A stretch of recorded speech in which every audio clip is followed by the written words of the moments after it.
നമസ്കാരം. മര്യാദ ഒട്ടും അർഹിക്കാത്ത, മാന്യത തൊട്ടു തീണ്ടിയിട്ടില്ലാത്ത, സംസ്കാരം എന്തെന്ന് പോലും അറിയാത്ത ഒരു വിഷജന്തുവിനുള്ള മറുപടിയായിട്ടാണ് ഞാൻ ഈ ഒരു വീഡിയോ ചെയ്തത്. വിഷജന്തു എന്ന് ഞാൻ ആ വ്യക്തിയെ ചുമ്മാതെ വിളിച്ചതല്ല. വായിക്കൂടെയും മൂക്കിക്കൂടെയും എന്ന് വേണ്ട ശരീരത്തിലുള്ള മുഴുവൻ ദ്വാരങ്ങളിലൂടെയും വിഷം പ്രവഹിച്ചുകൊണ്ടിരിക്കുകയാണ്. 24 മണിക്കൂറും വന്നിരുന്ന് വർഗീയത വിളമ്പിക്കൊണ്ടിരിക്കുന്ന ഈ വിഷജന്തുവിനോട് ഈ രീതിയിൽ തന്നെ മറുപടി പറയണം. അപ്പൊ ഏതായാലും മറുപടി പറയുന്നതിന് തൊട്ടു മുമ്പ് ഞാൻ ആ വിശ്വജന്തുവിന്റെ വീഡിയോ ഒന്ന് കാണിച്ചു തരാം. കഷ്ടം. മാന്യനായ മഹാനുഭാവന്റെ സംസ്കാരം നിങ്ങളൊന്ന് കാണണം. ഇയാളെ പോലെയുള്ളവരെ എടുത്തു വെച്ച് പൂജിക്കാം. 4 നേരം വിളക്ക് കത്തിച്ച് പൂജിക്കാം. അത്രയും നല്ല കാര്യങ്ങളാണല്ലോ വീഡിയോയിലൂടെ ഇരുന്ന് പ്രസംഗിച്ചുകൊണ്ടിരിക്കുന്നത്. 24 മണിക്കൂറും വീഡിയോ ചെയ്ത് അതിലൂടെ പ്രസംഗിക്കുന്ന കാര്യങ്ങളൊക്കെ അത്രയും മഹത്വപരമായിട്ടുള്ള കാര്യങ്ങളാണല്ലോ. വർഗീയത പുലമ്പി മറ്റുള്ളവരെ വൃത്തികേട് പറഞ്ഞ് മറ്റുള്ളവരെ നികൃഷ്ട ജന്മങ്ങളാണ് എന്ന് കാണുന്ന തന്നെ പിന്നെ തന്നെ കുറിച്ചൊക്കെ എങ്ങനെയാണ് പറയേണ്ടത്? കുറിച്ചൊക്കെ ഈ ഇത്രയും മാന്യതയോട് കൂടിയിട്ടാണല്ലോ ഞാൻ റിയാക്ട് ചെയ്യുന്നത് എന്നോർത്ത് താൻ സമാധാനിക്ക്. വീട്ടിൽ ആരെങ്കിലും ഒക്കെ വിളിക്കുന്ന ഭാഷ നാട്ടിലുള്ളവരെ വിളിക്കാൻ വേണ്ടി നിൽക്കരുത്. താൻ അത്രയും വലിയ അങ്ങ് കൂടിയ ആളാണെന്നുണ്ടെങ്കിൽ അത് തന്റെ കൈ വെച്ചിരുന്നാൽ മതി. ബാക്കിയുള്ളവരോട് എടുക്കാൻ വേണ്ടിയിട്ട് നിൽക്കണ്ട. മനസ്സിലായോ? പിന്നെ ഈ മുഖത്തും ചുണ്ടത്തും ഒന്നും വാരി തേച്ചിട്ടില്ല കഴുകി കളയാൻ വേണ്ടി. അതിന്റെ ആവശ്യമില്ല. പക്ഷെ താൻ കഴുകി കളയണം.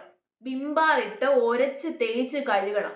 തന്റെ മനസ്സ് അത്രയും വൃത്തികെട്ട മനസ്സായിട്ട് മാറിക്കൊണ്ടിരിക്കുകയാണ്. അത്രയും കരി പിടിച്ചിരിക്കുകയാണ്. അതുകൊണ്ട് പോയി ഗംഗാ നദിയിലോ യമുനാ നദിയിലോ പോയി മുങ്ങി തന്റെ മനസ്സ് ബിംബാറിട്ട് ഒരച്ച് തേച്ച് കഴുകുക. എന്നിട്ട് താൻ ബാക്കിയുള്ളവരുടെ മുഖം കഴുകാൻ വേണ്ടിയിട്ട് വാ. ഇയാൾ 4 നേരവും മനുഷ്യ വിസർജ്യമാണെന്ന് തോന്നി തിന്നുന്നത്. അതെന്നുണ്ടെങ്കിൽ ഇയാൾക്ക് 24 മണിക്കൂറും അതിന്റെ ചിന്ത തന്നെ വരത്തില്ലല്ലോ. ഈ മനുഷ്യ വിസർജ്യം തിന്നോണ്ട് നിൽക്കുന്ന ആൾക്കാർക്ക് 24 മണിക്കൂറും അതിനെക്കുറിച്ച് മാത്രമേ തോന്നത്തുള്ളൂ. അപ്പൊ താൻ അതങ്ങ് തിന്നാ മതി. മറ്റുള്ളവരെ തീറ്റിക്കാൻ വേണ്ടി വരണ്ട. പിന്നെ വേറൊരു കാര്യം കൂടെ അങ്ങ് പറഞ്ഞേക്കാം. എന്റെ റൂട്ട് ഏതാണെന്നുള്ളത് എനിക്ക് നല്ല വൃത്തിയായിട്ട് അറിയാം. റൂട്ട് അറിയാത്തവര് ജന്മരഹസ്യം തേടിയൊക്കെ പോവും. തനിക്കത് അറിയത്തില്ലെങ്കിൽ താൻ തന്റെ ജന്മരഹസ്യം തേടി പൊക്കോ. ബാക്കിയുള്ളവരെ ജന്മരഹസ്യം തേടി പോകാൻ വേണ്ടിയിട്ട് വിടണ്ട.